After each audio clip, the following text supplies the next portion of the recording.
Let's see. Okay, so we are live, and I'm going to do the recording on the local computer because I'm not sure what is happening here tonight. But anyway, I think we're live now. And let's see, before I shut that down, I was going to, okay, try to share the screen here. Okay. Oh boy. Venita says she has to leave at um 6:30. Okay. So I want us to go ahead and get started. I'm gonna try to share my screen if I can. And I'm just pushing buttons. The text is not there. Uh and I don't know what's going on tonight, but y'all can see that. Yes. Okay. That's small. Oh, I can't see that.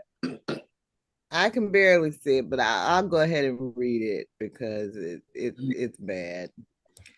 And I'm on Facebook, so I can't really. Let's see. I'm scared to try to do anything. Don't worry about it. Don't leave it there. Uh-oh. What happened? Just leave it there. Okay. Okay, I'll read it. Religion is the third great unifier of humankind after, we didn't even start with the hello and welcome to Reading for Change, a collective journey.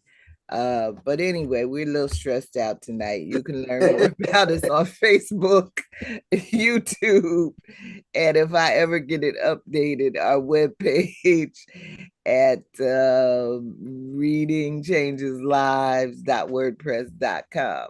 And I am Michelle in New York. And Venita? Welcome. And yes, you all are welcome. We don't have our acts together this evening. My name is Venita Walker, and I'm joining you from Cromwell, Connecticut.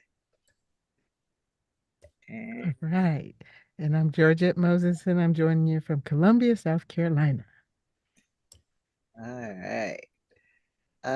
Okay, so this we are reading Sapiens, a Brief History of Humankind by Yuval Noah Harari.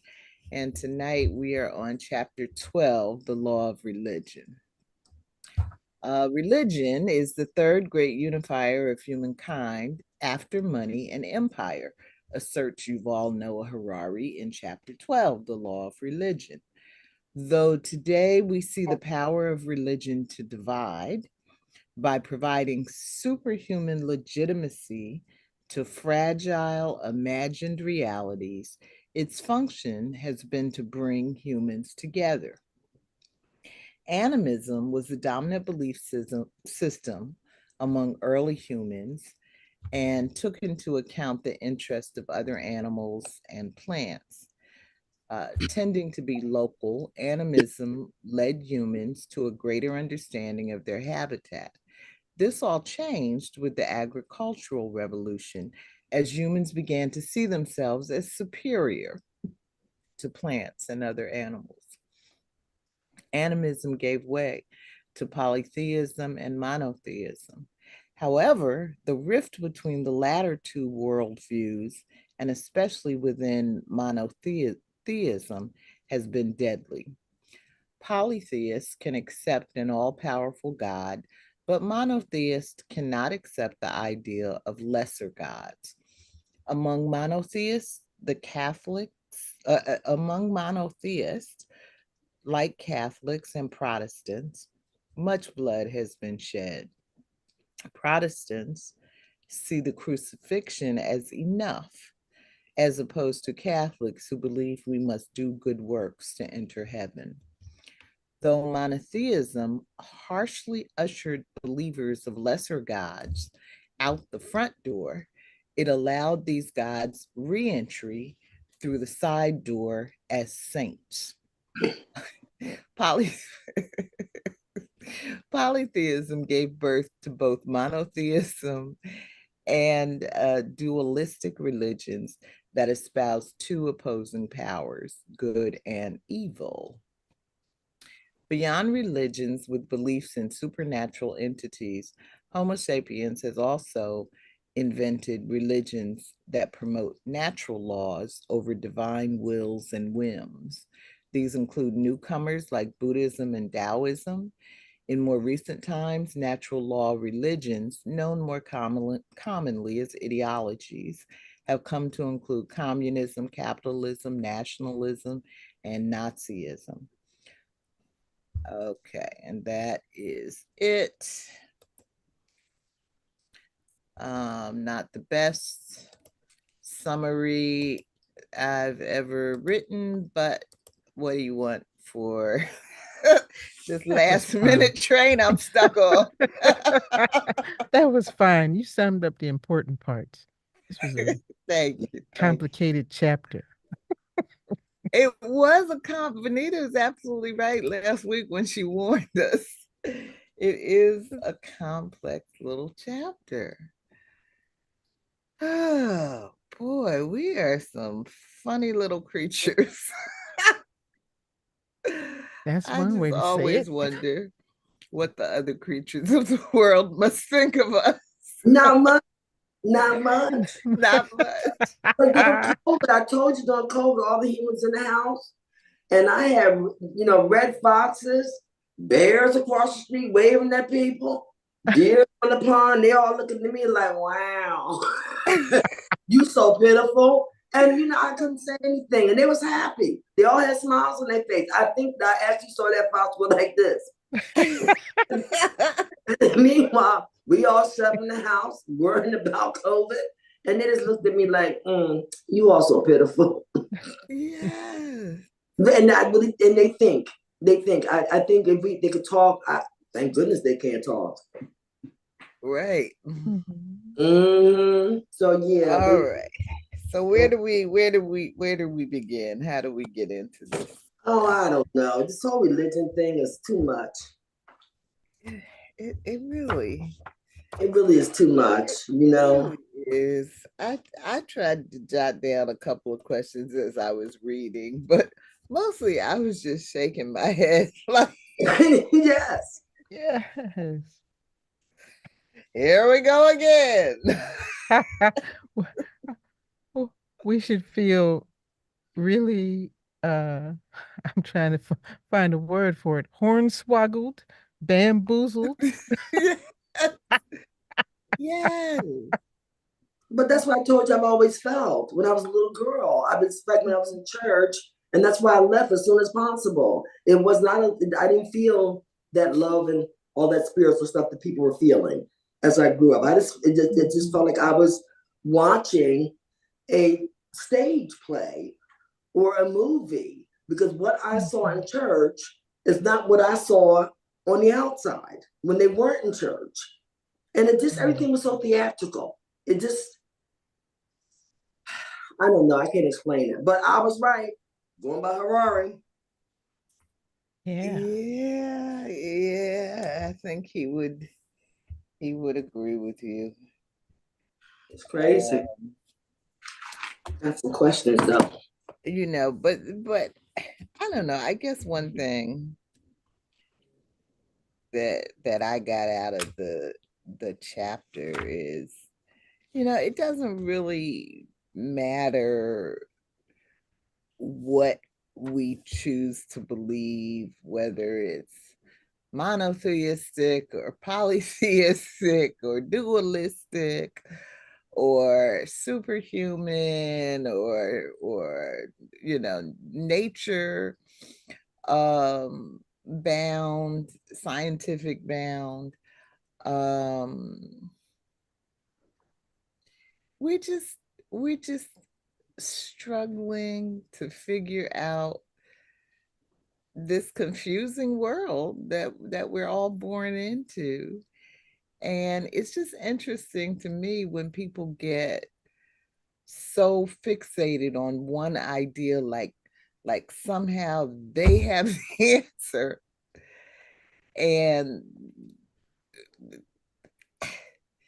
whether you're trying to evangelize and, spread that idea, force others to believe the answer that God somehow singularly gave to you,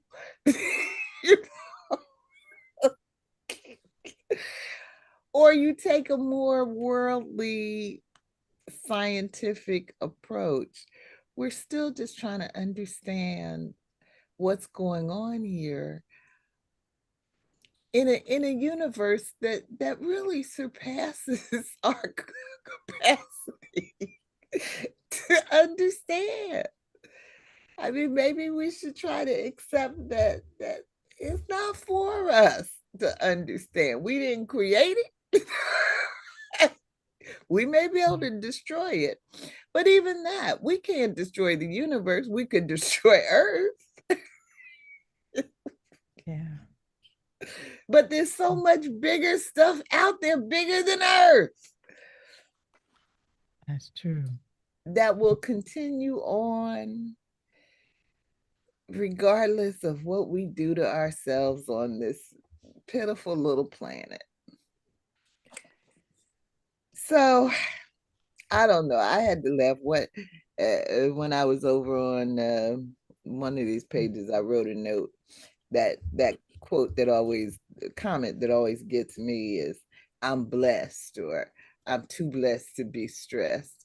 And what fascinates me about people, so many people, is that they seem unwilling or unable to really examine their own beliefs, where they come from, why they believe what they believe, the logic of what they believe. And so that one, I'm blessed.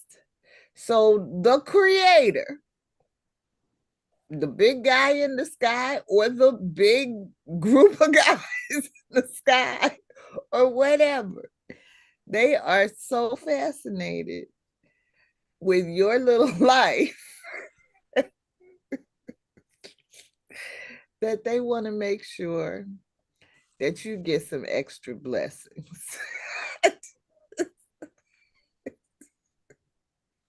Yeah, it sounds a little narcissistic, doesn't it? It sounds a little narcissistic.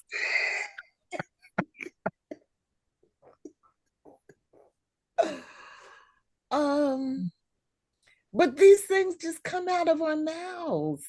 And I just want to stop everybody on the street and say, do you really believe that? Do you really, really believe that?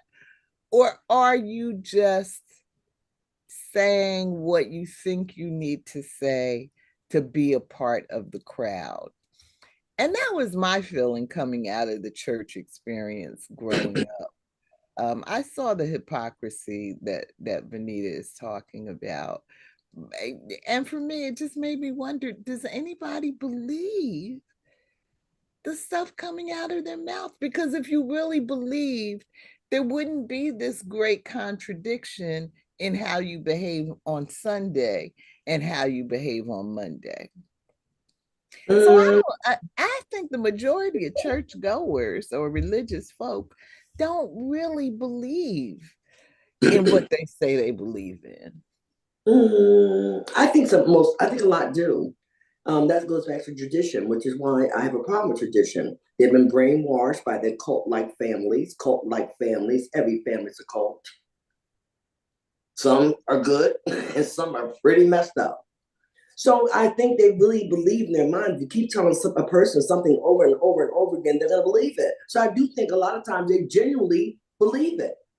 But if you really believe it, then why doesn't it show up on Monday? Because it didn't show up with them. It didn't show up with their parents on Monday. It didn't show up with their grandparents on Monday. So this is what they saw, and this is part of the belief. I mean, it all goes. It comes together that way. This is what they see. This is what they know. So as far as I know, maybe they believe that that's the way it is. Again, people, when they start to be children, their children are a part of the environment.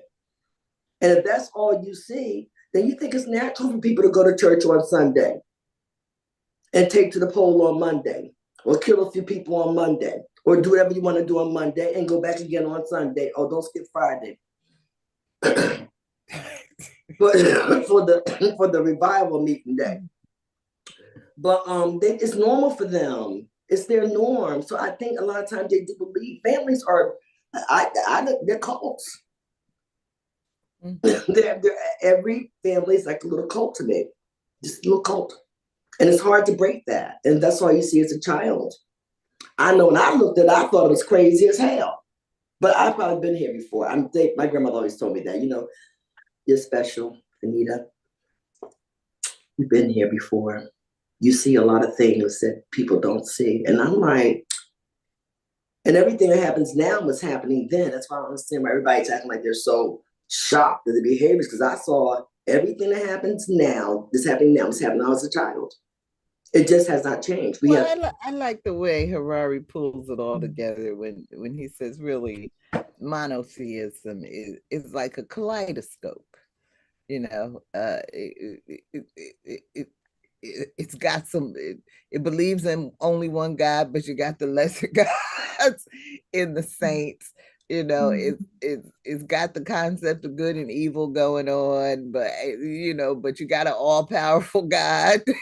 It can't answer the question of why the all-powerful God lets the evil run rampant. That's true. And he also said that, he believes that religion was created to solve problems. And that's evident too, by how people behave. The Lord's going to provide for me. Mm-hmm. The heat is off. There's no food in the cupboard. I ain't seen God walk through not one house that I know of and put some food in the refrigerator or turn the lights on.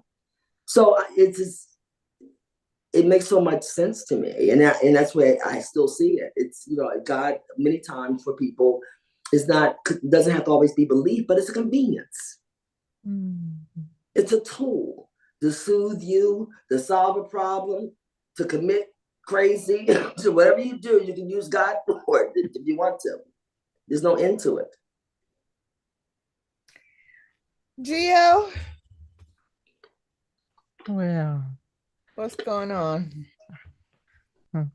Well, in some strange way, I did enjoy the information provided in this chapter about the different types of religious systems, and then how they linked it to what we're doing today, which is basically what is our humanist, political, social morass that's that's just dead in the water, because we're still divided about basic human rights. So why is it even considered humanism? Because you don't believe in somebody's rights, separate from what you want to believe they should be. So I tell you one, I went deep down the rabbit hole on what's it called? The Kaaba in Mecca, because I'd heard some things and I watched a video talking about this large, structure that the devotees, travel to and walk around counterclockwise. And I was interested, okay, what and why, do you do this thing? And then, there's so many thousands of them that come during these different holidays or when they can. And they, if you can get close to the stone that's supposed to be a meteorite on the corner, which there's other stones on other corners and they're called different things. But the stone is named after a star. Mm-hmm.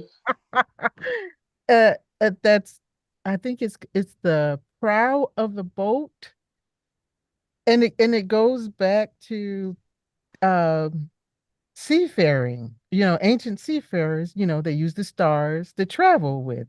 So I'm Mm-hmm. like, well, why did they pick this star that I'd never heard of? And but do people who worship Islam, do they know this?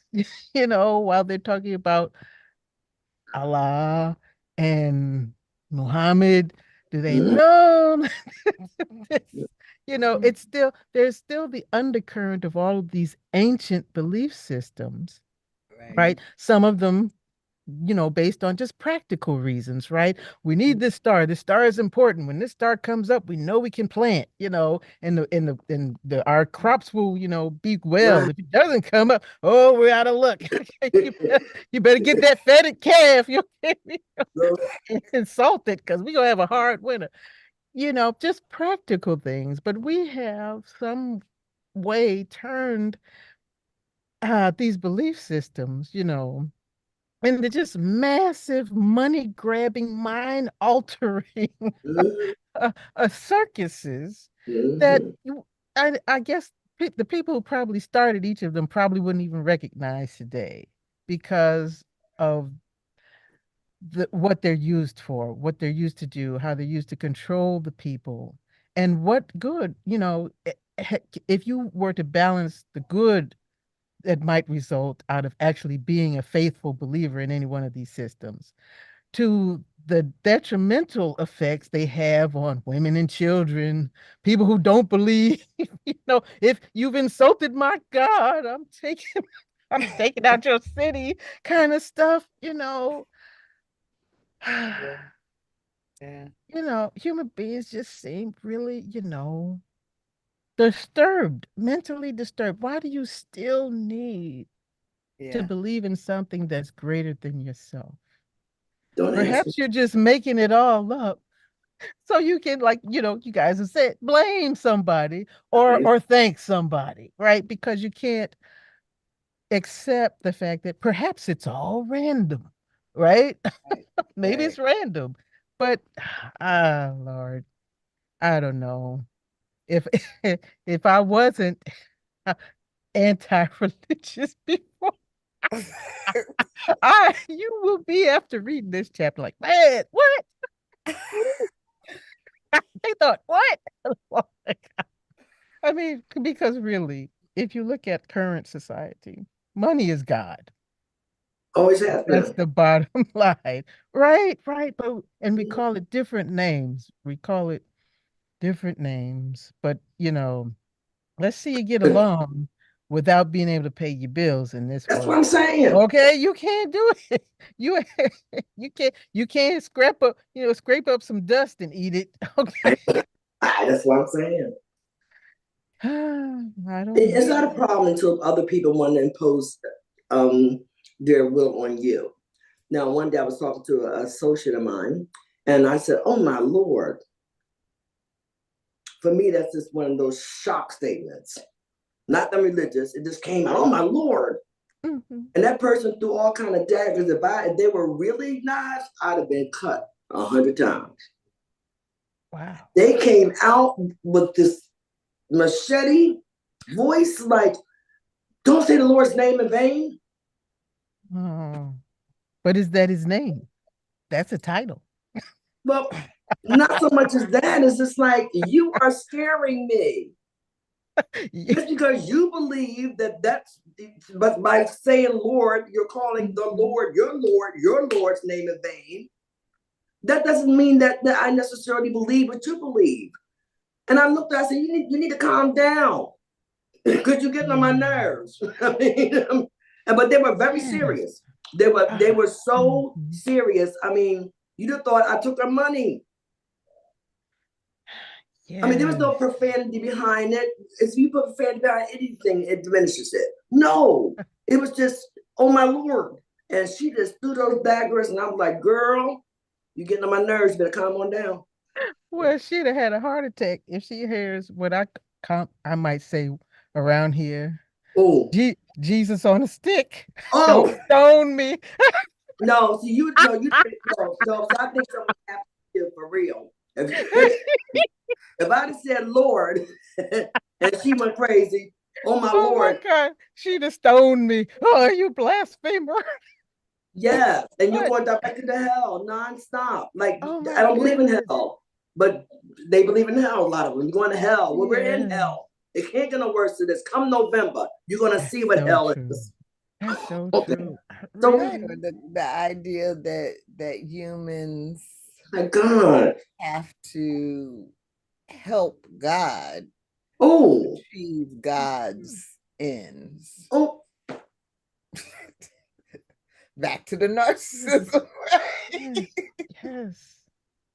and then my children, he Clint says today, and he said it just a couple of weeks ago when he was really upset about something, about the state of our world. He said, "Mom, again, I've been asking since I was 2. If there is an almighty, powerful God, why does he allow the things he allows?" And I don't want to hear from the Christian making up on that, because every time you come with something, they got something to go with it. Well, the Lord does it in his own time, or the Lord will. And this is just we're just on the earth. Don't pay no mind to this, because we're going to a better place. Carl said you got people starving to death, laying on the street, dying from being abused in countries, being this killed. And where's God? And I'm like, well, and he was just so frustrated with the state of things. And even the time my kids were small, I didn't baptize them. That was put on me. And I promised myself I wouldn't do that to my children. Okay. No, they were not baptized. I introduced them to religion so they understood, or as you say, piqued their interest. So if they felt like they wanted to look more into it, they could. And if they didn't, that's cool too. Yeah. But I was not about ready to force any religion on them or baptize them, and all that happy stuff. That wasn't going to happen. When they become adults, and they can decide, if they decide, whatever they want to believe in, as long as they're good human beings.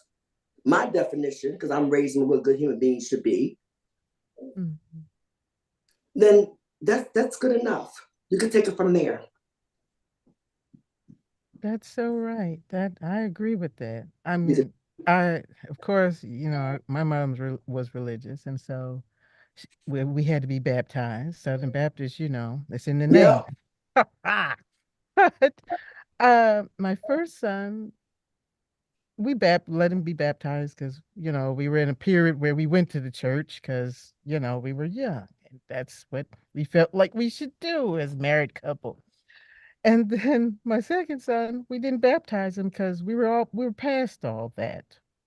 We weren't interested in being in the church anymore and being religious. And so when uh, my sons decided they wanted to dabble in going to different churches, one as a teenager, I think he went to like a unification church, something, multi, what do they call it? Non-denominational, something like Oh that. And the yes. other one, his instructor was a pastor starting a church. And so they kind of had an affinity that way. But I made sure that, we just gave them a couple of rules is that make sure you read the book. Don't let them tell you what it says. And you do research. And if they start asking to get in your pocket, it's time for you to leave. Because what are they, if you're not getting anything out of it, besides you're giving them money and feeling bad about yourself, that's not the place for you to be. Mm-mm. So, we didn't like restrict them so they wouldn't rebel, right? Because, when you do ironclad stuff, put your kids in the box, they're like, no, I'm going to try it anyway. Let me swing from the Eiffel Tower in my underwear, say it. But, kids, they do some stuff. And Yeah. so And then when they would come to ask questions about some things, I would just logically say, well, oh, really? That's what they said? Okay, well, let's look this up in the book. I got the book right here. Oh, I got a thesaurus. I got a, what's it called? Strong's Concordance. Let's look up all these verses and see where they came from. Okay. And I learned that from my mom. Because even though she was deep in the church, she was a knowledge seeker. And then towards the end of her life, she had some experiences that changed I'm sure how she thought about her belief system, but also that, hey, there's more out there than they're telling us. And she saw it.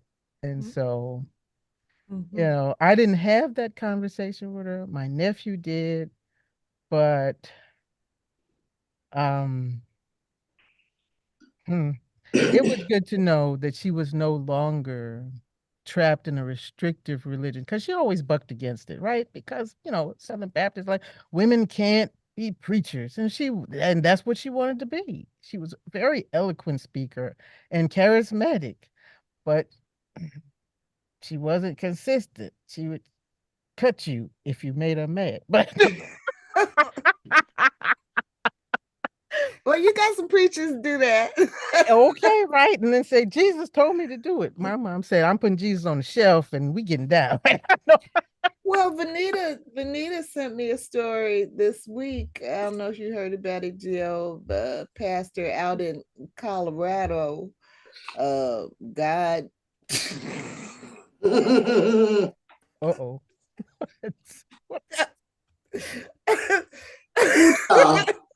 Venita, you gonna have to tell the story. Yeah, come on, Venita. Come on. He embezzled, ripped the coin. And I guess when he had to defend himself, he said he must have misheard God. Now I heard a lot of things, Gio, but I have never even think somebody would use this. I think I misheard God. Could you imagine standing in the court of law and standing in front of the judge and say, I think I must have misheard God. Misheard. Help me to steal all that. He's an online minister Online. who embezzled $3.2 million. Was it million or billion? I don't remember. Million, I think, from his people, and then lost a lot of it in crypto. So he said, well, God made a mistake. Gee, how did that turn out for him? So, I mean, it's just like to some extent,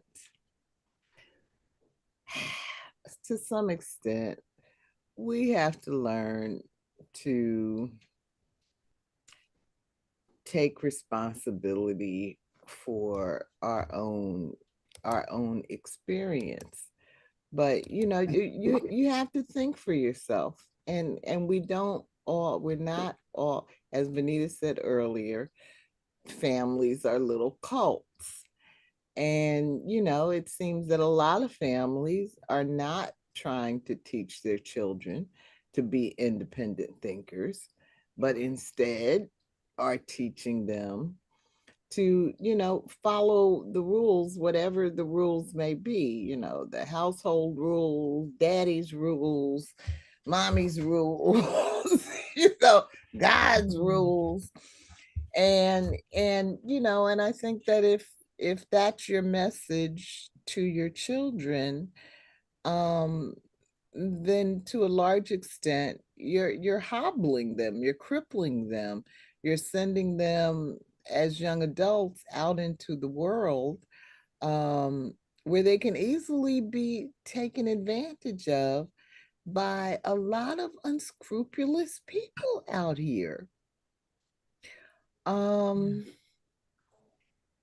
so, I know that questions are a double-edged sword, because you can ask questions and be the answers can lead you to turn away from whatever those rules were, or whatever that belief system was, because the answers are not satisfactory. They don't make any sense. They're not logical. But you can also ask questions and end up more deeply committed to a particular belief. Like you said, Georgette said, well, we got the concordance,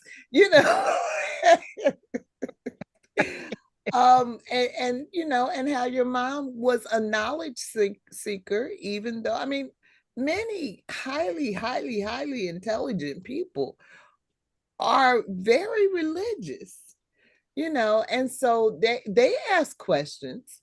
So questions are not necessarily going to turn you off, but will give you just a greater understanding of of as you said, Gio, with the who is it, the Muslims, do they really know why they're walking backwards around this temple?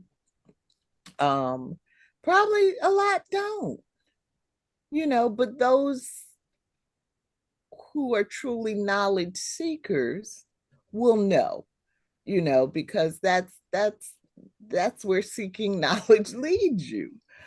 So but I have to admit, questions do pose that risk. So if you're a parent that doesn't want your child to stray, bring up a child in the way they should go, blah, blah, blah. If you don't want your child to stray, then I guess you don't encourage questions. But you should know you are really hobbling them. And they may eventually, grow out of the regime that you train them in. But it may take a long time, like you're saying with your mom. She eventually got there, but very late in life. For you, Gio, it was younger in life. For us, it was younger in life. But for all of us, it was also a part of the zeitgeist of what we were exposed to as we were growing up. We grew up in a generation that was asking questions about everything. And earlier generations, didn't have that same kind of zeitgeist going on. And they also didn't have internet and, TV and, a way to get off the farm and, all this other stuff going on. So yeah, that's just what I wish parents were. I mean, I know you want control in your home and, but at what cost? At what cost? Because there are a lot of bad actors out here. Yeah. I don't know. I heard a lot of that when I grew up, and it was all about control. That's all it was. And there's other ways if you want control in your home. Talk to your children. There are rules that we all have to follow. This is our home, as I told my sons. It's our responsibility to make it a pleasant place for all of us to be and enjoy. Therefore, we're going to talk about what you're going to do to make this place a wonderful place. And I never had that crazy, not like they didn't go off the rail, they grew like teenagers or whatever, but I don't even understand what that was all about. I think it was lazy parenting, to be honest with you. Just lazy parenting. Lazy, talking to your children. or uninformed. I mean, despite all the current books on parenting, we're not really born, we don't really have the manual on how to parent. And if you're religious, you're pretty much saying that, your text, your Bible, your Quran, your, Torah. What is going on? No, is the book. This is how you parent. Spare the rod. Mm-hmm. Uh-oh. Spare the rod. Venita. Venita's gone. I don't know if she left intentionally. For the thing. Yeah, because it's about that time or not. But yeah, we've all heard spare the rod, spoil the child, and so that's kind of how people have looked at parenting. But other than those kinds of texts, parenting is it's it's a challenge. Yeah, it is definitely a challenge. Well, I'm not criticizing them. You do as you please. There are parents that did not do it that way during the time we were growing up also. It's what you know and what you choose or not choose to change. And if you have the opportunity to change it, but I don't believe in spare the rod, that motto. Children are human. We're not beaten slaves. That's how I feel. Now, there may be others that feel differently. But going back, we're a time where we're just beaten like we were animals. Gives me all the reason in the world not to want to put my hands on my children. That's just me. Most children are very intelligent. And I think people in general, not just parents, but people in general don't give them the credit where it's due. If you talk to them, I think it's enough. I don't think believe that by spanking them or what they call beating them, what do you, because I know if you hit me, first of all, you're going to hit back. I'm going to tell you that right now. Mother, father, sister, brother, you hit me, you're going to hit back. You have no right to put your hands on me, ever. Now, what do we teach them when they go to school? The teachers, keep your hands to yourself. Do not put your hands on Johnny or Sue. Do not hit Johnny or Sue. There's a reason for it.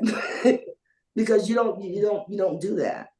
You don't do that. You don't take it to yourself to hit humans. I don't think, and later on I hear people that did grow up in homes like that, because I know a couple of people who grew up in homes like that, and they all messed up. And you didn't control them. You hurt them. You hurt them physically. Right.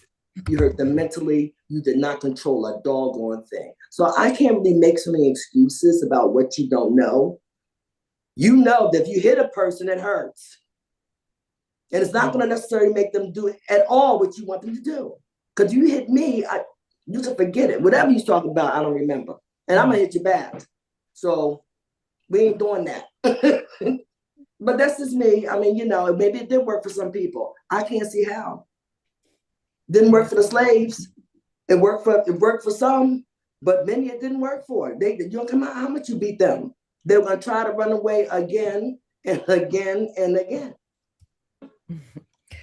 I posted a picture recently of, it looks like it might have been the 1950s or 60s or 40s, but it's a bathroom, and one sign says for colored only. And then the other bathroom says for whites only.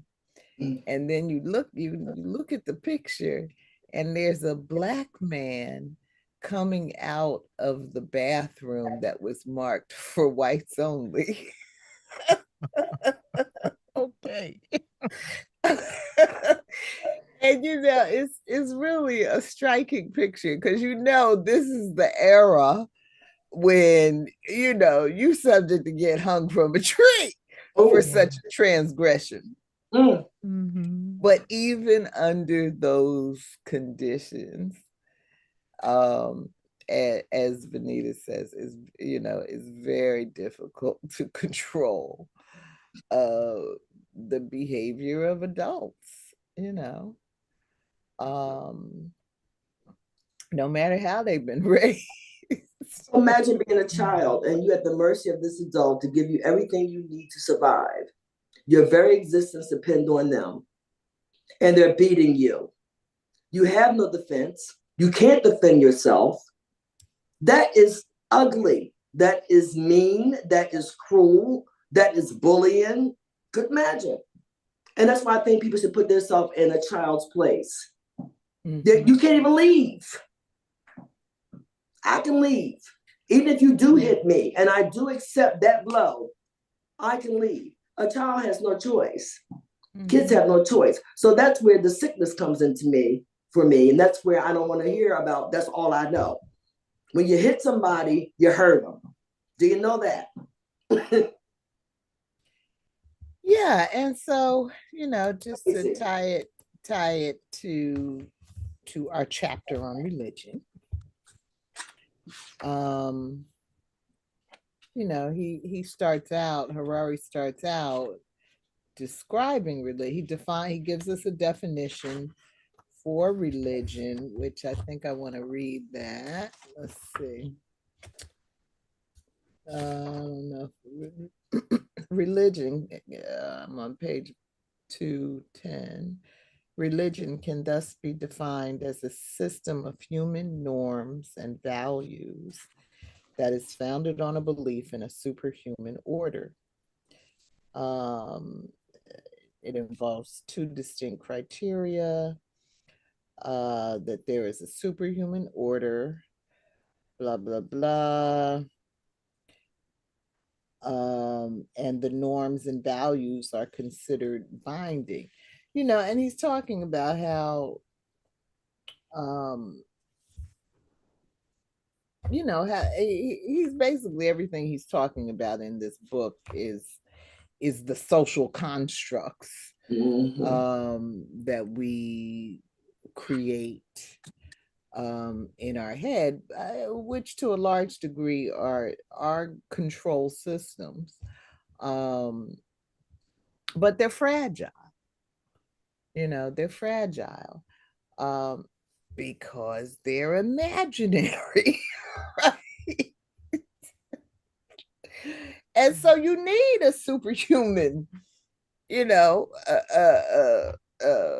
power to try to convince people to be bound by whatever rules you're trying to establish for your empire.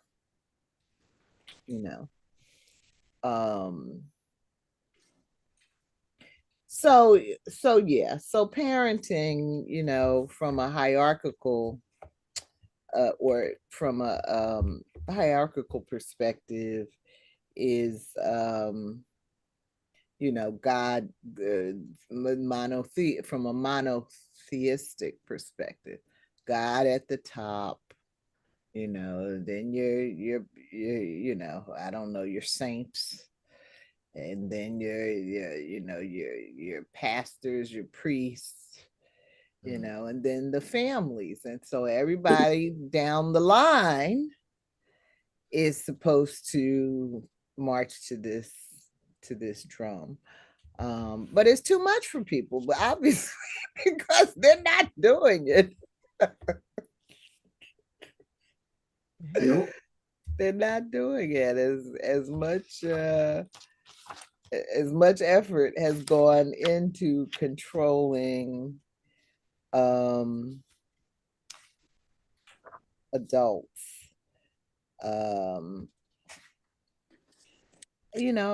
don't think anything really works. I'm also struck by this on page 217, middle of the page.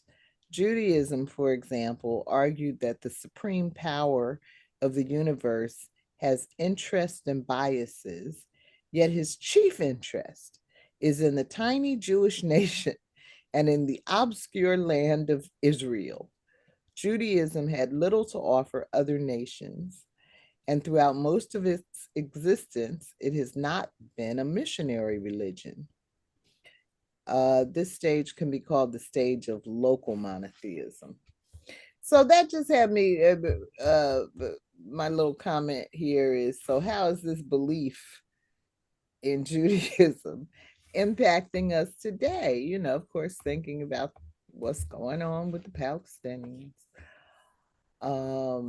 But when you think about that idea, it really is incredible that God, your God, is really only interested in your group. I'm sorry. Poor child. It's incredible. But weren't they the chosen people in the Bible? Weren't the Jews that they believed that they were the chosen people? The rest of us are minions anyway. We're minions. I mean, if you go by, you tell me, your father was a minister. I don't do the Bible all the time, but aren't Jews supposed to be the chosen people? Or they believe they're the chosen? Oh, that's what they said. Okay, so if that is true, and it wasn't imaginary, it might not be. Who knows? Then we're minions anyway. Well, the Nazis said they're chosen people too. Those Aryans, and they were humanists. We have different types of humanists. We have social, and we have some that want to have that superhuman. They're supposed to be the Aryan people. The MAGAs seem to think they're the chosen people too. I know. I don't know. Jill, was she chosen, girl?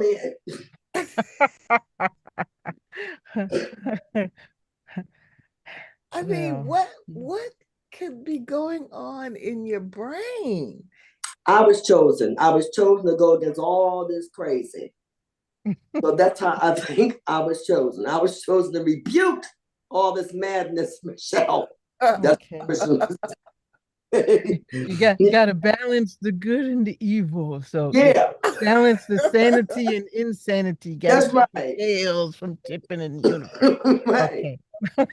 Yes. That's just so sad, and that's why it's okay as long as it doesn't hurt other people. Religion is so many times used to hurt people, whether it's mentally or physically. You don't obey, bam. Catholic Church, right. You get married, you get divorced. Oh, we don't do divorce up in here. Okay. Yeah. And a lot of the churches the same way. It's like, okay, that's a long time. Okay. Unless I ain't gonna say something. No. Okay. So it's just the whole thing that people use to control other people. And I have a problem with you trying to control me. And what you might want to do is control yourself. I got this. And what I can control, I will take responsibility for it. Do you? Just do you. Look at some of the other countries where, a part of their religious belief is eating the dead. Yes. Some of this stuff can get real deep. It's not just having numerous gods.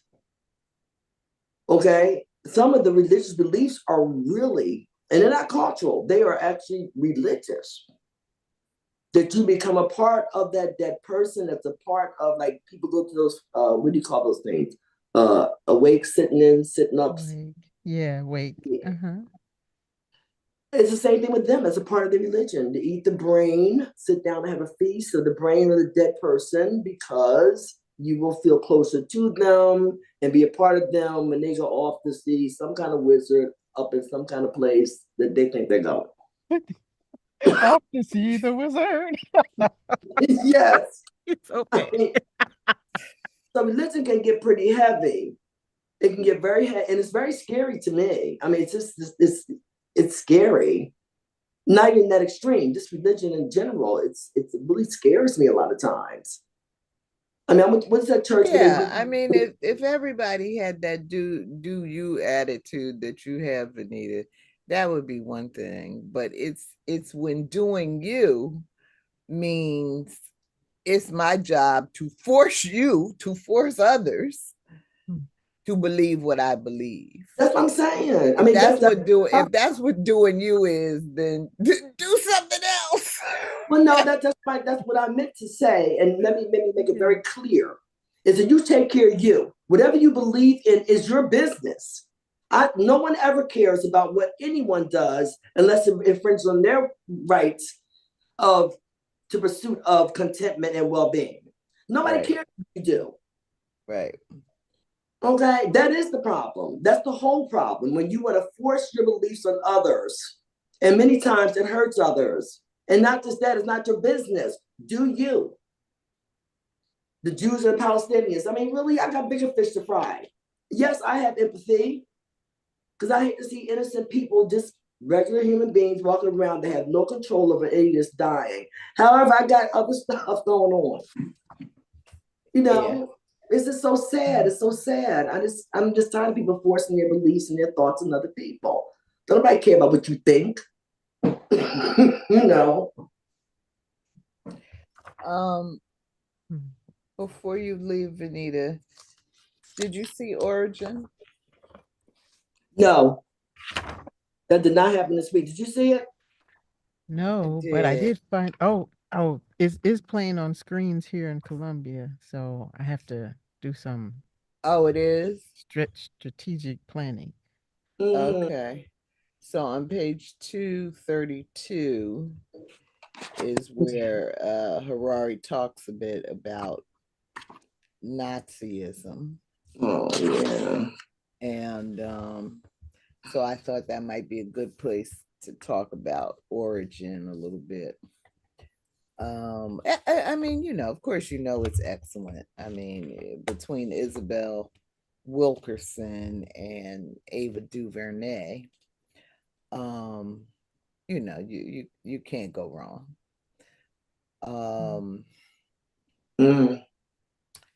You know, like all movies, it's a little bit different than the book. I'm glad we read the book. But the movie gives you the visualization of a lot of the stuff that's described in the book, and then the book gives you more detail on a lot of the things that come up in the movie. So you know, so yeah, definitely try to see it. And see it soon, because from what I can see on Facebook, everybody that says they saw it is saying, you know, how few people were in the theater. I have one friend that says it was just her and her husband in the theater. Wow. When I saw it at 3:30 in the afternoon, there were 9 people in the theater. So, you know, with those kinds of numbers, I don't think it's going to be out there that long. We're streaming that. Yeah, and it's a shame. It's a shame. Yeah, we have a lot of people streaming. As I said, my friend, where it was just her and her husband, and I said, well, at least we know that it looks like Taylor Swift is going to make it to the Super Bowl. Oh no! Oh my goodness, because that's important. I mean, some things are important. Oh my God. That's kind of sad. I feel bad. I actually feel bad for her because I don't think she wants all that attention. But it's just, I mean, people are just leave that woman alone. You know, leave her alone. Let her just do her little thing. Taylor's taking all of that to the bank. She is the most savvy of the pop stars that I have seen. I thought the only person that. I thought that she was the only one. I mean, you got to give it to Taylor Swift. She's a wonderful businesswoman. She gives a lot of what she makes. Okay, she does a lot, and I just have to give her hands up. She must talk to Oprah. Oprah's a one of, you know, I mean, you can say what you want to say, and I'm not going to say it, but I feel like saying, but the point is that Oprah is a very good businesswoman, or she surrounds herself by very good business people. Well, my point, of course, is that in these very divisive times in which we live, we might want to try to understand what all these systems, Mm-hmm. what is going on here. And, that's a lot of what Isabel Wilkerson gave us in the book. Mm-hmm. Uh, and Ava DuVernay brought to life. Mm-hmm. Um, and so it's a beautiful movie. Um, Heart-wrenching, of course, in a lot of places. Like it opens basically with the killing of Trayvon, you know. Mm-hmm.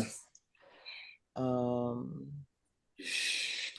and so I mean, I'm not, I know with the kind of stuff that we talk about here, um,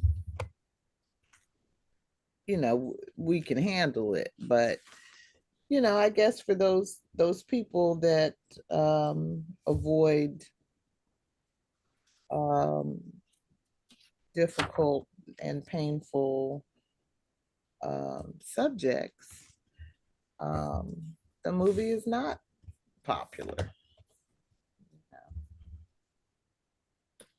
They don't want to see it. They don't want to hear it. They don't want to talk about it. Um, and we just continue. Um, we just continue the insanity that's going on. Um, so yeah. That's that. But the people do a lot of streaming, and and also too, there's a lot of stimuli going on, and a lot of people are overwhelmed. Some people, have just totally shut down. That might be interested. We have a lot going on. I was just looking at the part with Hitler talking about the Aryans. Donald Trump, this a month ago, a few weeks ago, said that they have to take their race back. It's being poisoned and diluted. And use those words. Our blood. Sound familiar? Yeah. So a lot of people are just people are just overstimulated. I got to give them some grace. And sometimes I can't even take it. Sometimes I don't want to hear it. Not because I'm in denial. I just cannot do it at that moment. There's a lot of things going on around me, in my head, in my life, and I'm sure that I know there are many people like that. Yes, you do have an interest, but at that time, or because of all the stuff going on, you just can't do it right now. Can't do it. People are overwhelmed. They really are. They're overwhelmed. With whatever it is, and this is stimuli. Other than that, my life is pretty simple. It's all the stuff around me. Not to make an excuse, but and then we dump facts. That's the facts. It's just people are just so overwhelmed. They're so done, and people that were relatively sane, and probably all their lives. This is probably the first time in their life that they've ever been inundated with all of this. It's a lot. Definitely. But it's streamed, so maybe some folks will watch it, some folks won't. I don't know if I'm gonna get to the movie. I might. And what time are you going to movies? What time did you go? In the afternoon? 3:30. Okay, those are early movies. Maybe they picked up in the evening. Yeah, that's. I mean, you with your friends. I mean, they go in the morning at 11:30 because I'm going to move 11:30, and this, no matter what movie it is. Yeah, that's why I like going the matinee. No, I'm not trying to be funny. It could be the most popular movie out there. I go 11:30 first movie matinee, and there are very few people, so we can't. People come out in the evening. There could have been a crowd in the evening. Well, my friend who said it was just her and her husband in the theater, and she's in New York. She went in the evening. Was So it the white theater in the white area or black area? probably a white area. Okay, well, probably maybe it was her and her husband just in there. You know, I mean, come on now. Black folks go to see plenty of white movies, but you don't see many times a slew of white folks. I mean, I was in the movie. Well, the thing that the thing that comes out in the movie that I don't know if it came out as clearly in the book is Isabel was married to a white man. And he died, and her mother died shortly before their death is what kind of freed up her time to start working on this book. But her basic thing was that this is not, which does come out in the book, that this is not about race, really. Because the whole Nazi thing was white folks on white folks. The Indian thing is brown folks on brown folks. And what we have in America, just happens to have a racial component to it. But race is not essential to maintaining a society with this hierarchical system where some are on top and some are on the bottom, never to raise up from that ring. And so, so her husband was very encouraging of her going ahead and doing the work. And her mother was sick, and she didn't want to take time away from her mother, and but her husband was always encouraging her. And so I don't know, I think there's something about her personal attitudes toward race, her openness about it, is what allowed her to be the person to write this kind of book.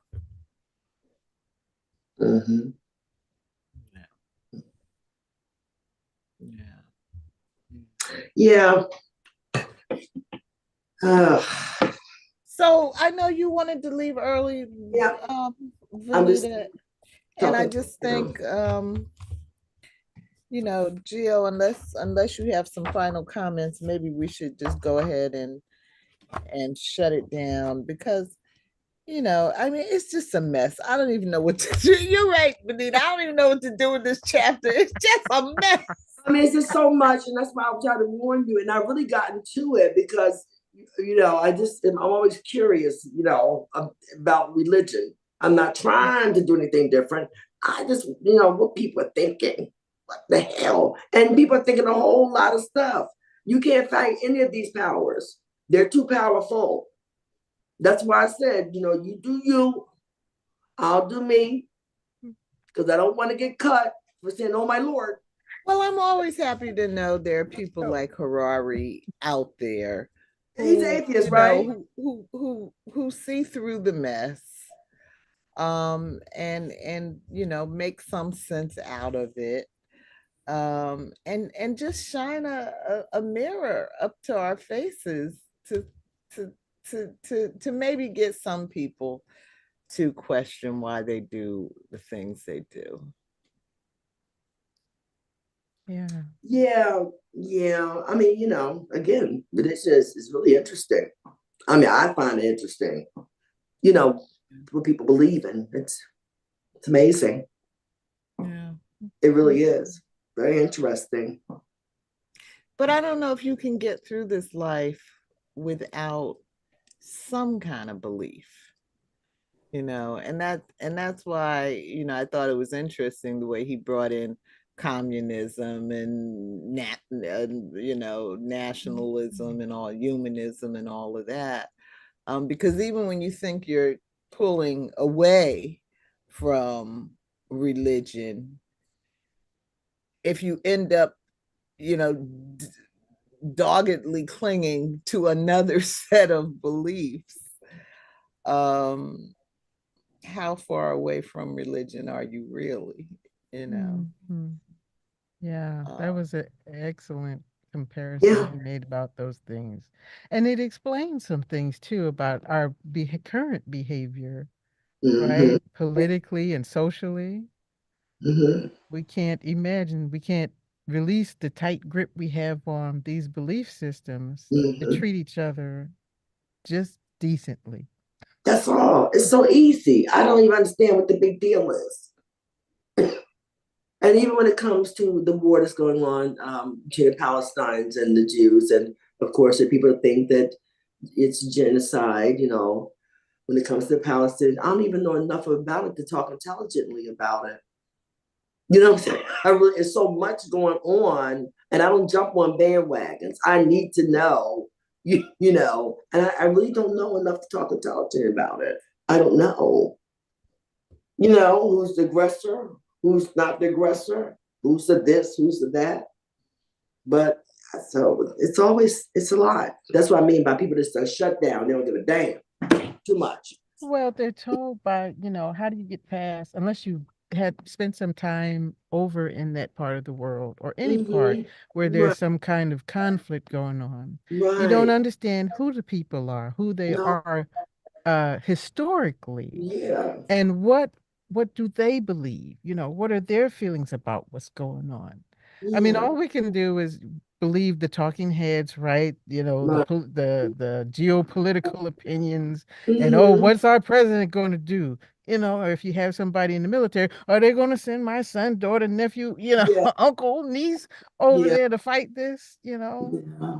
And because we don't really care until someone close to us is Right. involved, right? Then we begin to care.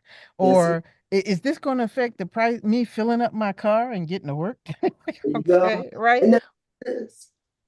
Yeah, Yeah. it's mm, Yeah, well, there's a lot of good reading out there about it. But that takes time, and yeah, you have to first have the interest, and not be overwhelmed by, we got our own genocide going on. Well, people, yeah, that's the whole thing. A lot of times, time is also of essence. How much can you get involved in every issue? How much time do you have to research everything that's going on around you 24 hours a day? So, a lot of times, it's not that people don't care. There's only 24 hours in a day, 24 hours. So, you can't take on everything that's around you. It's impossible. It's humanly impossible. As Gio said, you're going to take on what affects you directly: gas prices, food, can't pay your rent, the child is sick with a disease, you need medical care. And I can't say anything bad about that because I know it's 24 hours in a day. What do you want? What do people want? Then you got the bandwagon jumpers. Just jump on anything and don't know nothing about it. Which most of the time that's what it is, being a part of something. Being a part of something. You don't even know what you're being a part of. Because you don't have the time to know. Yeah, we don't, It's not there the are time. only 24 hours in a day. 24 hours in a day. We You really can't do. know everything, but we also have to take some responsibility, I believe, and it's a belief, um, for how we spend the time that we do have.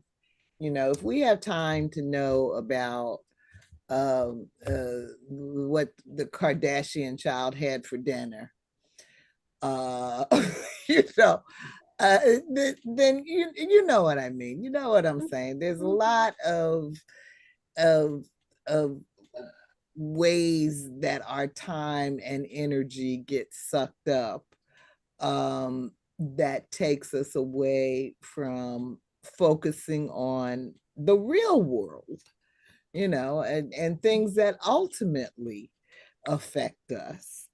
And so, it's not it's not necessarily a direct effect, but there are a lot of indirect effects of things going on. I mean, where is it that those U.S. soldiers were just gunned down, and by drone? Jordan, and Jordan. Biden is blaming Iran for it. So we're gonna have some more. It goes on and on. And it goes on and on. And I agree. I can't absorb it all. But I don't think we should let ourselves off the hook for the things that we do engage in. That, I mean, to some extent, you got to try to maintain your own mental health. And so, some of the frivolity, allows us to do that. But when it's all frivolity, that's subjective.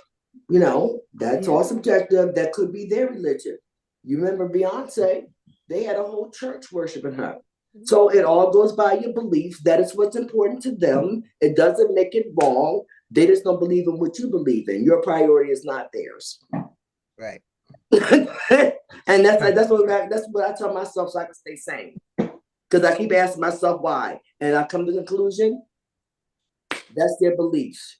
They're strong, back the hell up, do you. And people that feel about things the way you feel about certain things will join you. And that's all you can do. Right. Yeah, no, I definitely think it's about finding our people. That's why I said I'm glad to know that there are people like Harari out there. Yes. Who are just trying to take a clear-eyed look. That's it. At what is happening in this world. That's it. Thank goodness for that. Because believe me, I think it's more people on the ladder. I mean, every day I'm just trying to keep myself together, Michelle. I'm just trying to keep myself together because it's just so much. I'm so in awe when people actually, how they spend their time, what they believe in, where they put their energy. But it's too much. So I try to focus on what I can change, what I can do. That's it. And every people, you do a little small part, and it adds up. On that positive note, let's call it a night. That was positive. Oh, I'm sorry, Michelle. Wait a minute. I didn't mean to say that. No, too late. I'll take that back. Meeting over. See you next week. Maybe our story together. Bye, y'all. Have a good week. Good night. Okay. Bye. Michelle, I love you. I love you. Bye.